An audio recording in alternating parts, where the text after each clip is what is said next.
Hello बच्चों, let's read the question. Question says two sides of a rhombus are along the line x minus y plus 1 equal to 0 and 7x minus y minus 5 equal to 0. If its diagonals intersect at minus 1 comma minus 2, then which one of the following is a vertex of this rhombus?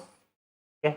Option है minus 3 comma minus 1, minus 3 comma minus 8, 1 comma 3, minus 8 comma 3, minus 10 comma 3 and minus 7 comma 3. चलिए यहाँ पर देखेंगे तो हमें क्या given है, two side of a rhombus, है ना. एक रोम्बस फॉर्म कर लेते हैं यहाँ पे.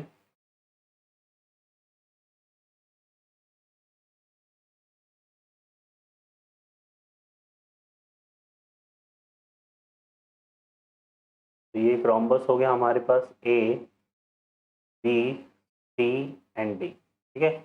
देखिए इसमें यहाँ पर हमें क्या गिवन है, यहाँ पे दो लाइन दो साइड्स के इक्वेशन गिवन है ना. एक साइड तो हमारे पास क्या है, x minus y plus 1 equal to 0 और सेकंड साइड है 7x minus y minus 5 equal to 0. Rhombus में क्या होता है, अपोजिट साइड्स कैसी होती है, पैरेलल होती है. लेकिन ये दोनों जो इक्वेशंस है ये पैरेलल नहीं है, तो हम इनको क्या लेंगे, एज ए एडजेसेंट साइड लेंगे. तो जो सेकंड है उसको हम ले लेते हैं 7x minus y minus 5 equal to 0. फिर इसने क्या बोला हुआ है, if its diagonal intersect at the point minus 1 comma minus 2. तो जो इसके डायगोनल्स हैं रोम्बस के, वो किस पॉइंट पे इंटरसेक्ट कर रहे हैं, माइनस 1 कॉमा माइनस 2 पे. ठीक है. तो इन दोनों पॉइंट पे इंटरसेक्ट कर रहे हैं. Then which one of the following is a vertex of the rhombus. तो हमें बताना है कि इनमें से कौन सा जो है एक इस रोम्बस का वर्टेक्स है. तो पहले हम एक एक कोऑर्डिनेट निकाल लेते हैं, है ना. एक एक कोऑर्डिनेट निकालने के लिए हम क्या करेंगे, यहाँ पे सॉल्व करेंगे. Solve equations 7x minus y minus 5 equal to 0 and x minus y plus 1 equal to 0. इनको सॉल्व कर लेते हैं. तो सिंपली यहाँ पे हम क्या करेंगे, इसमें से सेपरेट कर देते हैं. ये पॉजिटिव हो जाएगा और ये नेगेटिव, तो यहाँ पे ये कैंसिल हो गया. 7x माइनस एक्स करेंगे, कितना आ रहा है 6x, और ये कितना हो रहा है माइनस 6 इक्वल टू 0.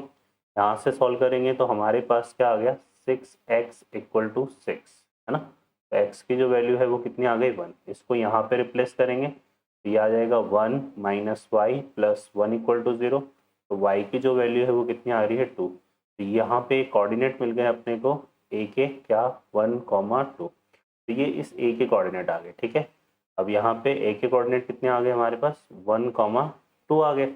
अब यहाँ पर डायगोनल्स की बात करें तो डायगोनल क्या करते हैं, बाइसेक्ट टू ईच अदर, है ना. diagonals are bisect to each other. Diagonal bisect to each other. जो डायगोनल है वो एक दूसरे को यहाँ पे बाइसेक्ट करते हैं. ओके. तो ये जो माइनस 1 कॉमा माइनस 2 है, माइनस 1 कॉमा माइनस 2, ये क्या हो गया, मिड पॉइंट ऑफ डायगोनल. क्या हो गया ये, मिड पॉइंट ऑफ डायगोनल. ये मिड पॉइंट ऑफ डायगोनल हो गया. ठीक है. तो यहाँ से हम किसके कोऑर्डिनेट निकाल लेंगे, सी के. तो सी के कोऑर्डिनेट को अगर मैं यहाँ पे कंसिडर कर लूँ क्या, x1 comma y1, x1 comma y1. देखिए कितना आ रहा है, x1 plus 1 upon 2 equal to क्या करेंगे, माइनस 1, और एक आ जाएगा y1 plus 2 upon 2 equal to क्या जाएगा, माइनस 2. तो यहाँ से देखिए कितना आ रहा है अभी, x1 plus 1 equal to minus 2, और x1 इक्वल टू कितना आ गया, माइनस 3, और यह हो रहा है कितना, y1 plus 2 equal to minus 4, और यहाँ से y1 इक्वल टू कितना हो गया, माइनस 4 माइनस 2 माइनस 6.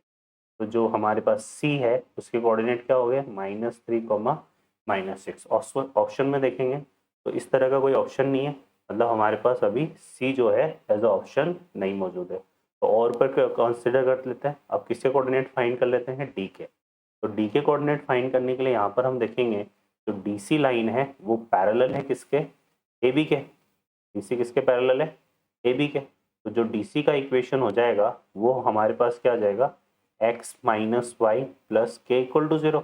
इसके पैरेलल लाइन हम कैसे लिखेंगे, ऐसे लिखेंगे.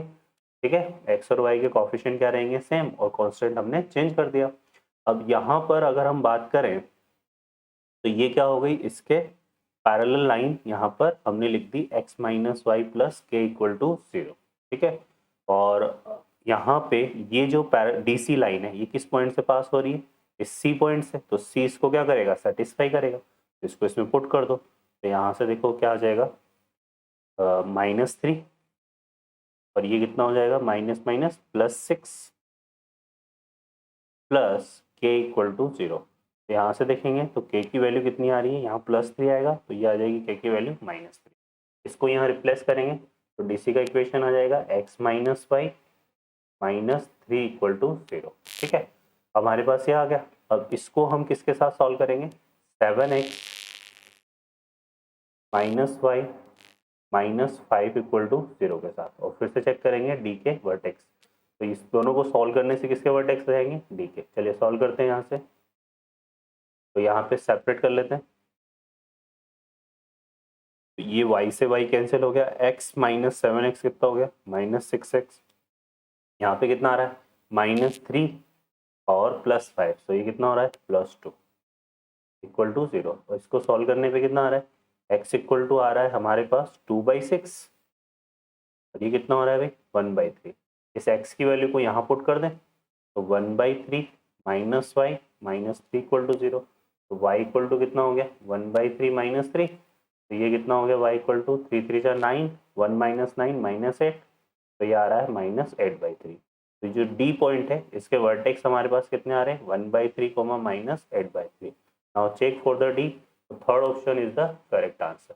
ओके बच्चों, तो ये हमारे पास जो है डी के वर्टेक्स यहाँ पे आ रहे हैं। तो जो एक वर्टेक्स पूछ रहा था कि following is the vertex of the rhombus, तो करेक्ट आंसर क्या हो गया, सी ऑप्शन। ओके बच्चों, I hope you understand, best of luck.